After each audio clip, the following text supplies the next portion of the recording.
Oke, assalamualaikum warahmatullahi wabarakatuh. Ketemu lagi di channel kita ya Teh. Ya, Bersama sama Najwa Fortuna saya Hanif Wadi. Hari ini kita di mana nih?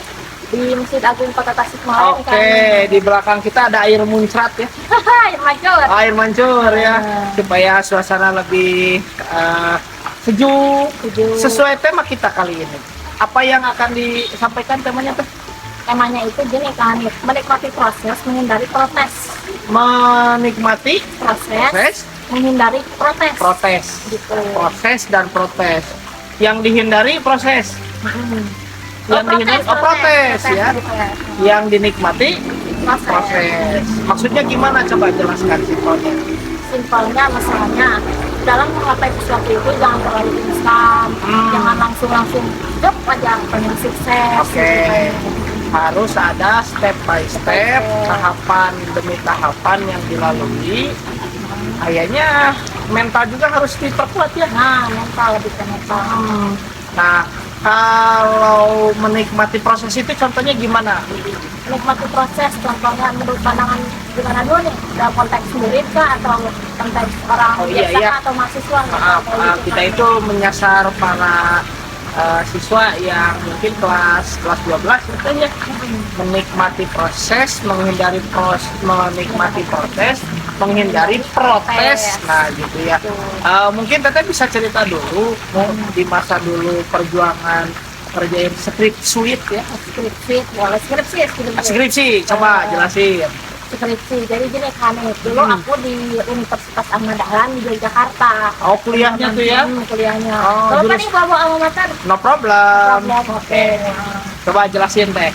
Jurusannya jurusan bimbingan dan konseling kan nih. Oke. Semester berapa mulai nyusun skripsi tuh? Semester berapa ya? Bentar, aku lupa ingat. Semester 8. 8. 8. Nulis itu ya. Nulis.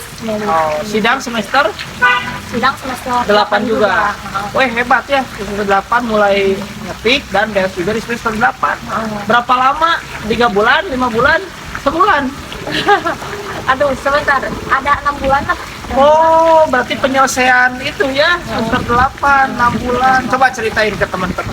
Jadi gini teman-teman, pertama itu aku melakukan bimbingan skripsi itu dari step by step, dari nol banget nih. Oke. Dari mulai menulis dulu, terus Menulis langsung skripsi apa proposal dulu? proposal dulu kan. Oke, diuji dulu nggak proposalnya? Diuji. Oke, jelasin. Diuji dulu, diuji proposal. Ya. Proposalnya tuh diujilah dengan cara diketikkan dengan laptop, pasti ya ada Oke. laptop ya kalau ngetik mah. Ya, ketik dengan jari Jari di laptop. Benar. pastinya, kayak gitu. Terus gimana Terus lagi? udah gitu aku berprosesnya tuh step by step, tidak langsung instan gitu, langsung gimana ya, ada pancinya maksudnya. Gimana? Coba jelasin Teh. Bikin proposal nggak?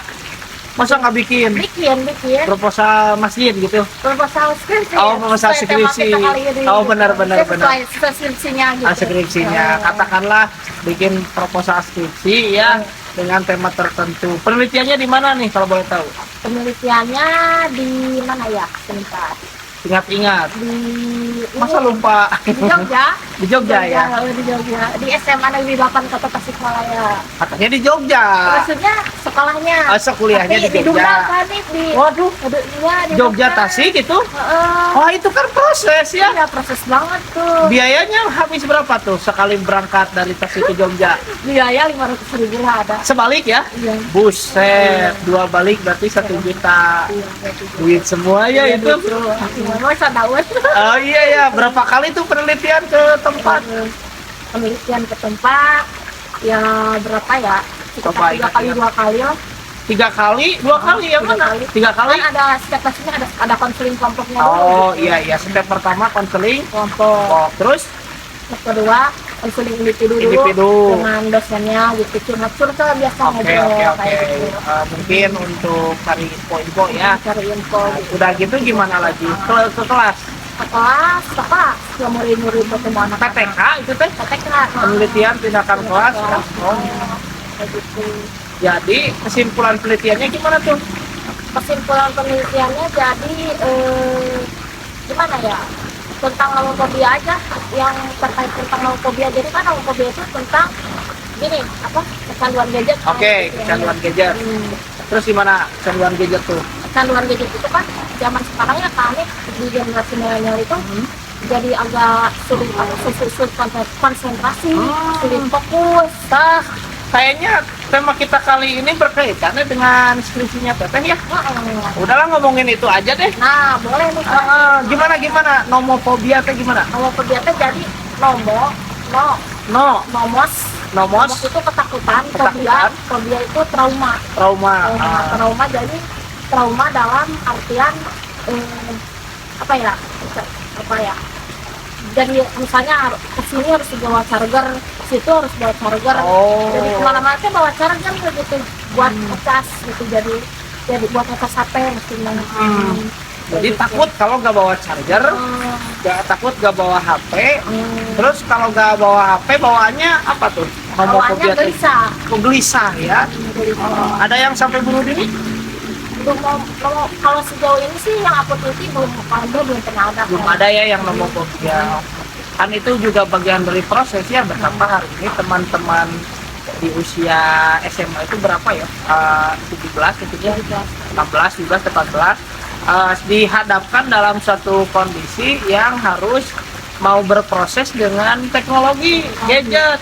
Tapi kalau misalkan nggak ada teknologi, ya mereka akhirnya tadi cemas, gelisah karena nggak ada gadgetnya itu. Nah, tetapi melalui konten ini mudah-mudahan bisa ngasih sedikit pencerahan tentang kita itu menghindari protes, walaupun memang nggak bisa dihindari yang kita menggunakan gadget, tapi ini adalah proses yang mana proses itu berjalan, pasti ada hambatan. Nah, hambatan itu bukan sebuah protes untuk mager, protes untuk tidak produktif. Nah, gini kan, Gimana? proses yang dimaksud itu proses apa sih kira-kira? Proses yang dimaksud itu kayak tadi kita bikin skripsi lah ya. Mungkin ada tahapan bagaimana untuk menyelesaikan skripsi itu kan harus bimbingan. Nah, mungkin ketika mau bimbingan itu kan janjian. Ternyata mendadak dosen tidak bisa membimbing walaupun sudah janjian. Nah, kadang-kala itu kan jadi kete, boring, terus gabut gitu ya. Nah, itu bagian dari perkembangan setiap orang dalam berproses menuju sesuatu yang diinginkan, menuju sesuatu yang diharapkan atau yang dicita-citakan. Atau contohnya lagi misalkan dalam kerja, misalkan kita tuh punya ekspektasi supaya di tempat kerja ini bisa lebih nyaman, lebih baik lagi, lebih kondusif. Tetapi pada faktanya kita harus berbenturan dengan hal-hal yang memang menghambat. Sebetulnya bukan menghambat sih, tapi mendewasakan. Itulah sebetulnya kita berproses dan kita menghindari yang namanya protes. Dekat ya, proses protes itu dekat. Ingat teman-teman, proses dan protes beda ya. Betul. Apalagi teh? Terus gini kan, tujuan dan meraih cita-cita itu kira-kira harus gimana gitu? Apakah di maraknya ada nih yang sampai bunuh diri gara-gara skripsi tuh kan? Bunuh diri gara-gara skripsi ya? Mahasiswa UGM tuh kan? Iya. Nah, menghindari itu ya, tentu dalam berproses ini perlu ada faktor internal dan eksternal. Internal ya itu untuk diri sendiri yang memang terus teguh untuk mencapai tujuan, ulet dalam berproses. Dan yang tidak kalah penting ada dukungan dari keluarga, dukungan dari teman, dukungan juga dari guru. Boleh jadi misalkan dosennya yang membimbing, terus dosen-dosen lain yang sama-sama membimbing, walaupun dalam SK tidak tercantum sebagai pembimbing, tapi secara moral di luar bisa diskusi panjang lebar. Nah, contoh deh kita dunia pertemanan ya, yang harus ada dalam pertemanan, perdestinaan ya. Satu, dia itu sebagai dinding untuk bersandar dikala kita punya masalah atau dikala dia punya masalah, kita yang menjadi dinding tempat dia bersandar. Iya. Jangan dia punya masalah kita jorokin ya. Iya. Nanti kan yang ada Jarak-jarakan. nggak jadi bestie Nggak jadi lagi. bestie lagi. Kemudian juga dengan teman itu perlu adanya open minded. Nah, open minded itu maksudnya gimana teh? Maksudnya begini, pikiran terbuka tuh. Setiap momentum kita ada pencapaian, ada ilmu baru, pemahaman baru. Sekiranya teman kita itu bisa menjadi bimbing, bisa menjadi pikiran terbuka untuk mencapai target, untuk mencapai tujuan, ada tujuan ke depan. Nah, sebetulnya itu bestie yang paling utama. Bukan hanya bestie punten-punten ya, bestie saling menasehati. Lama-lama tersesatnya bersama-sama. Nah, Wah, iya. bahaya tuh. Katanya saling menasehati, tapi terjerumus sama-sama. Wah, tersesat sama-sama. Iya, benar. Hati-hati ya itu. Harus hati-hati memilih teman, juga harus pintar pandai memilih dan memilah. Nah, gitu kan, itu faktor eksternal yang juga memperkuat kita. Ada lagi faktor internal ya, tadi kita juga perlu kedekatan kepada Allah Subhanahu wa taala. Kita perlu meminta petunjuk dari Allah Subhanahu wa taala. Kita juga perlu mungkin perbanyak sujud ya, supaya kita bisa berbisik kepada yang di bumi agar terdengar oleh yang di langit. Ada lagi nggak maksudnya? Terus gini, Pertanyaannya. menurut Kani, kan faktor eksternal itu ada keluarga, teman sebaya atau Oke. bestie yang tadi nih. Oke, ya. Lalu pandangan tentang bahagia. Nah, sekarang dari pandangan tentang bahagianya itu dulu deh. Bahagia ya. Nah, kadangkala hari ini yang disebut bahagia itu beririsan dengan banyaknya harta. Bahagia beririsan dengan banyaknya atau memiliki jabatan tertentu. Tapi bahagia yang hakiki itu adalah bahagia ketika kita tidak mau. Yang paling bahagia itu ketika ada kemauan, ada apa, kita sebetulnya nggak mau gitu. Nggak mau bahagia itu. Ya berjalan sebagaimana harusnya, sebagaimana mestinya, menjalani kehidupan, kemudian juga dijalani dengan sukacita, penuh ikhlas, dan yang tidak kalah penting, yang dimaksud bahagia itu juga itu kepribadian mendalam dari seseorang, supaya keadaan dirinya itu akan terlihat dari raut wajah, dari cara dia bicara, sehingga orang lain juga senang deket dia gitu. Kan beda ya kalau orang itu jamedud gitu ya, bermuka masam gitu ya, cemberut, ya kan orang lain kayaknya mau jauh. Kayaknya selek banget. Kayaknya was-was gitu dia gitu. Nah, itu kan terlihat dari ekspresi wajah orang yang bahagia. Tapi beda kalau ada orang yang ceria, ketemu bla bla bla bla bla, ngobrol ke sana kemari, assalamualaikum bla bla bla bla, ngobrol ke sana kemari. Kan itu membawa suasana lebih mencair, emosional juga mencair gitu kan, dan banyaklah hal-hal positif yang didapatkan. Itulah, apalagi teh yang perlu kita bahas kali ini. Tentang keluarga dulu deh. Keluarga. Nah, membentuk keluarga yang harmonis dan realistis itu gimana nih? Harmonis dan realistis. Nah, kuncinya komunikasi. Komunikasi. Jadi untuk kita tema kita itu proses dan protes ya, menikmati proses, menghindari protes. Tentu untuk keduanya bisa bersinergi, keduanya itu perlu adanya komunikasi. Tentu dalam berkeluarga, teman-teman mungkin persiapan yang usia SMA atau usia kuliah untuk berkeluarga ya, tetap yang paling utama supaya harmonis, romantis, dan realistis, adanya komunikasi.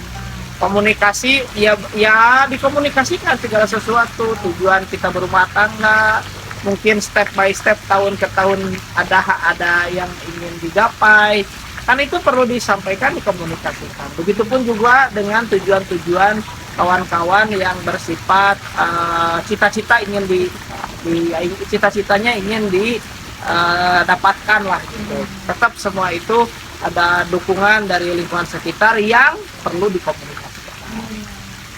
Apalagi nih teh? yang Terus, perlu kita bahas. ngomong-ngomong soal komunikasi nih, Komunikasi ya. komunikasi itu ada beberapa macam nih. Contoh Maksudnya pasti banyak nih, ada komunikasi verbal, verbal, non Bisa verbal. nggak dijelasin? Ah. Kan ada kaitannya dengan psikologis tadi. Oke, yang tadi ya bahagia ya benar. Contoh gini deh, komunikasi nonverbal orang yang bahagia. Orang yang bahagia itu dari raut wajahnya juga sudah mulai kelihatan. Dari mulai atas nih apa nih, kening, terus halis, hidung, mata hidung, terus bibir, pipi juga akan terlihat. Belum lagi ketika dia bicara. Hari ini juga kalau kita nggak mood, kayaknya ngomongnya belepotan deh. Nah, Susah iya. kita ngobrol apa, kerekam juga cut lagi gitu kan. Iya. Nah, itu secara non verbal ya. Belum lagi secara verbal ketika bicara, mulai dari runut kalimatnya, bahas narasi atau bahasa yang diungkapkannya, bisa menginspirasi semua. Kadangkala ada bahasa DE tapi ngepret. Gimana tuh? DE tapi ngepret. Simple, singkat, padat, dan jelas gitu. Kalau orang bahasa Indonesia ya, singkat, padat, jelas. Jadi kena pada objeknya, jelas pandangannya, jelas juga untuk kedepannya gitu. Bagaimana misalnya, banyak lah misalnya yang singkat, padat, jelas, atau DE tapi ngepret. Intinya ngepret itu bukan berarti ditampar gitu, bukan menyakitkan, bukan, tetapi kena kepada objeknya gitu lah. Itu kalau kita berbicara komunikasi. Gimana lagi teh perlu kita bahas? Yang perlu dibahas teman sebaya dulu. Udah ya tadi? Udah tadi teman Udah sebaya. Tadi. Berarti kita harus apa ya, menghindari, bukan menghindari ya, Menikmati proses itu dengan penuh keyakinan dan percaya diri juga. Percaya diri, betul. Tanggung jawab, percaya diri. Terus juga yang tidak kalah penting adanya dukungan. Itulah. Dukungan itu secara apa dulu kamu? Real dan moral juga doa. Ya, Real ya mungkin bisa kita bicara kayak gini juga, ini sebagian dari motivasi. Support lah ya. Support di belakang gitulah. Apalagi nih? Apa ya kira-kira? Barangkali netizen boleh banget di komen gitu ya. Biar berkembang. Berkembang kenal kita gitu ya kan komen. Jadi ada ya gimana ya? Gimana? Biar ada yang komen lah ya, dikit satu dua mah gitu Iya. ya. Maksakeun. Kita ini lagi di belakang air mancur di Masjid Agung Kota Tasikmalaya. Ya, suasana panas di Tasikmalaya ini mencapai berapa derajat teh? 23 gitu. 23 dikit dong. 32 kalau nggak salah. 32 derajat kan lumayan ya panas. Nah, tetapi panasnya Kota Tasikmalaya di luar, di dalam harus tetap adem. Nah, ini sejalan dengan kesehatan mental teh. Oh gitu. Gimana kira-kira? Kesehatan mental, ya itu Mental tadi, health, ya? iya mental health itu kan akan kelihatan dari ekspresi yang ditunjukkan. Akan kelihatan dari mulai raut wajah, belum lagi gerak tangan segala macamnya, memperlihatkanlah bagaimana kejiwaan seseorang. Karena ada orang itu ngomong aja males sama si Intet itu mah, nggak seru ngomong sama si itu mah, nggak sefrekuensi misalkan. Si itu mah ngomongnya tiba-tiba nyalahin lagi, atau misalkan ini mah gara-gara ini disalahin, atau ada juga dibesar-besarkan saya, itu teh saya, kalau nggak ada saya, nah kan itu bertanya-tanya ada apa nih? Walaupun memang dia melakukan itu semua, gitu. Tapi kan nggak setiap orang bisa menerima itu. Nah, apalagi teh yang perlu kita bahas? Jadi intinya membangun komunikasi dengan mental health itu harus sinkron. Oke. Mental health, kemudian komunikasi yang efektif, komunikasi yang mencair, itu sebagian dari cara kita menikmati proses, menghindari protes. Jadi kata kunci kali ini bahasan menikmati proses dan menghindari protes adalah satu, bagaimana membangun komunikasi efektif dan mencair. Yang kedua, menjaga kesehatan mental. Ya benar, soalnya gini kan suka ada yang pura-pura sakit gitu, kayak ibu cina abi naon, abi sakit kata ya gitu. Abi sakit mental, Naon, abi sakit ya. abi sakit cina. Mm-mm. Jadi salah gitu, sakit naon kita gak suka dicet-cetnya antara penyakit lambung Ah, sama mental gitu. Padahal kan itu beda kayak gitu kan. Penyakit fisik dan penyakit hati mungkin ya, penyakit mental gitu. Suasana Ya beda penyakit banget. tapi penyakit fisik juga sebetulnya ditengarai ya dari penyakit mental. Misalkan ada ekspektasi terlalu tinggi, ya kita kan ada istilahnya itu kita kembalikan kepada Allah, kita punya rencana, Allah yang menentukan. Tapi kadangkala hari ini kita punya rencana, kita merencanakan, isi dompet yang menentukan. Nah, isi dompet Itu teh menyesatkan sebetulnya, tapi jadi Kenapa? kocak Oh, iya, ya, kocak. jadi kocak. Dan walau demikian itu teh hal yang bukan kita perlu seriusan lah, kita jadi candaan saja lah itu. Yang paling penting kan keyakinan mendalam tentang situasi kondisi yang ada dan kita terima. Nah, kalau kita sudah menerima keadaan kan, kita nggak nyalahin orang, kita nggak menyalahkan situasi kondisi, ya kita terima. Misalkan teteh waktu bimbingan skripsi dicoret, terima, perbaiki, udah kan? Apa sih susahnya? Misalkan teteh jualan, yang belinya marah-marah, kan saya penjual, bapak ibu pembeli, ini harga saya, kalau nggak minat nggak apa-apa, kan nggak nyalahin yang beli kalau lagi jualan teh kan. Nah, hal itu juga menambah kedewasaan orang untuk berpikir dan bersikap. Itulah di usia tertentu memang orang itu akan masuk pada tahap-tahap mendewasakan dirinya. Semakin dewasa dia, semakin dia pengennya itu menikmati kesendirian. Kalau dia udah dewasa, nggak perlu teman, nggak perlu apa, sendiri juga berani. Kayu gelut sorangan, no problem kan gitu bahasa kasarnya. Artinya yang dikatakan sudah dewasa secara mental ya dia, kalaupun sendiri kayu, ada teman bareng-bareng, nggak apa-apa. Yang penting sama-sama mencapai target dan tujuan kehidupan. Itulah teh. Wah, sangat menarik ya tema kali ini, Karin, jadi universal banget gitu. Jadi netizen mungkin bakal antusias lah dalam. Harus antusias ya. Antusias gitu. Dalam dalam pembahasan kita kali ini gitu kan. Apalagi yang kita tuju ya konten ini itu untuk para remaja, mungkin mahasiswa, mungkin anak SMA yang memang sedang berproses dalam kehidupan secara sosial, berproses dalam dunia akademik, berproses juga dalam berbagai hal yang akan dihadapi oleh dia. Gitu.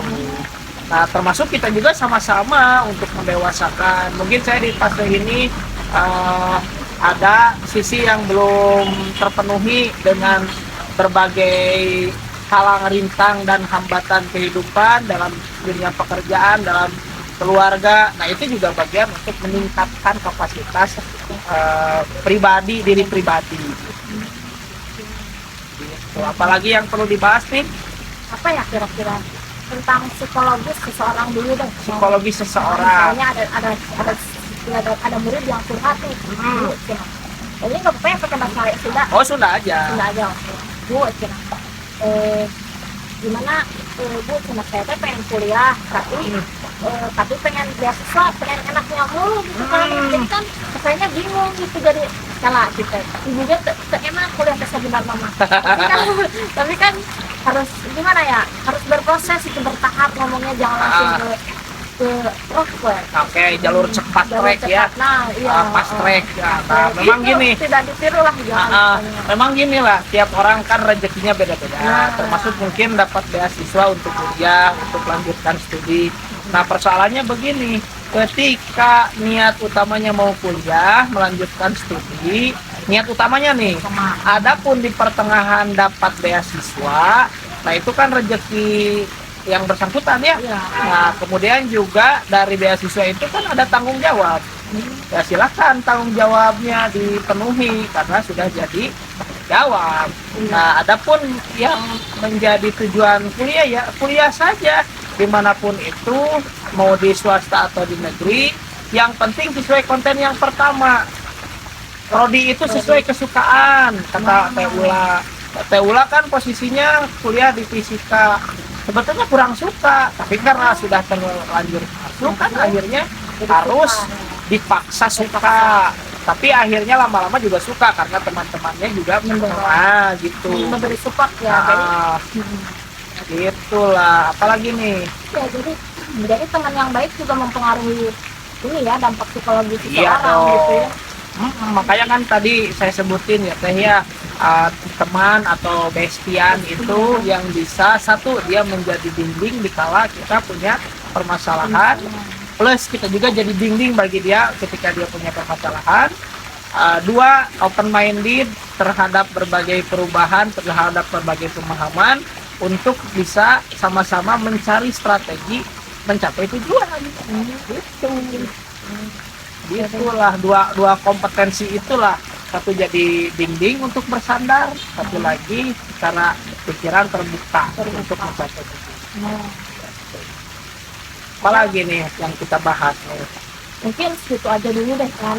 Gitu dulu. Segitu dulu. Nah, kalau gitu saya bertanya ke Teteh, kalau Teteh dihadapkan dalam satu permasalahan, jadi Teteh mau apa nih dari permasalahan yang dihadapi gitu?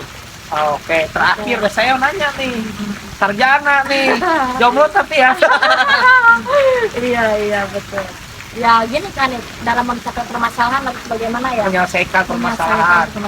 Dengan cara menenangkan diri dulu lah. Oke, menenangkan diri, menenangkan pikiran, hati. Bersihkan dulu hati dengan cara mengaji Al-Quran atau dengan sesuai dengan agamanya masing-masing apapun itu ya. Gitu. Kayak gitu. Terus Jadi, ya terus gimana? Apa ya? Ya apa ya kan itu? Masalahnya itu kalau kan kita temanya menikmati proses menghindari protes. Masalah yang terjadi diterima dengan pukul lutut atau dengan ikhlas? Dengan ikhlas dong kan, meskipun ada pukul lututnya, ada ya Allah, ya gimana? Lama-lama juga harus terbiasa dan diterima dengan ikhlas. Ikhlas itu gimana sih? Ikhlas itu, definisi ikhlas itu ya menerima kodrat ridho Allah aja. Oke. Simpelnya gini Teh, ikhlas itu. Ikhlas itu ibarat keset. Udah mah diinjak-injak tapi dia tetap welcome. Gitu ya kawan-kawan. Benar banget teman-teman. Jadi keset ya dari hal kecilnya Iya, walaupun dia sudah diinjak-injak tapi dia tetap welcome. Itulah namanya ikhlas. Yang melalui konten ini mudah-mudahan bermanfaat untuk teman-teman dimanapun berada. Kita bukan berniat mengajari, menggurui, tapi ini sebagai bagian dari refleksi kehidupan, untuk refleksi baru di kehidupan kawan-kawan dimanapun berada, dan juga ini menjadi pelajaran penting untuk siapa saja yang menyimak konten ini. Ada kata-kata terakhir yang ingin disampaikan? Kata-kata terakhir, oke. Mungkin gini aja lah, jangan lupa like, comment, dan subscribe channel ini. Oke, sip ya. Saya sampaikan kata-kata terakhir. Kalau hidupmu dibalut oleh masalah, berarti kamu manusia. Tapi kamu kalau dibalut oleh daun pisang, berarti kamu lemper. Atau lontong. Oke. Terima kasih. Assalamualaikum warahmatullahi wabarakatuh.